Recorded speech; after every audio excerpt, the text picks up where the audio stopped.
Hey guys, welcome back to the Archway to Heaven. In this video, I'm going to be showing you guys how to make a classic birthday cake.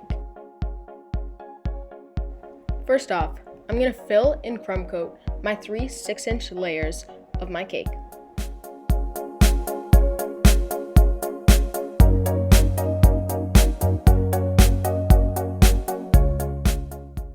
After the cake is chilled, I'm adding a thick coat of Swiss meringue buttercream onto my cake, then smoothing it with my knife.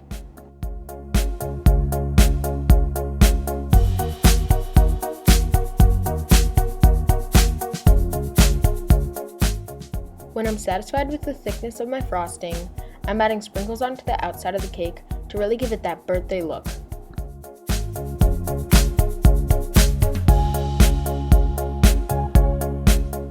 After chilling for about 45 minutes, make a wish and enjoy!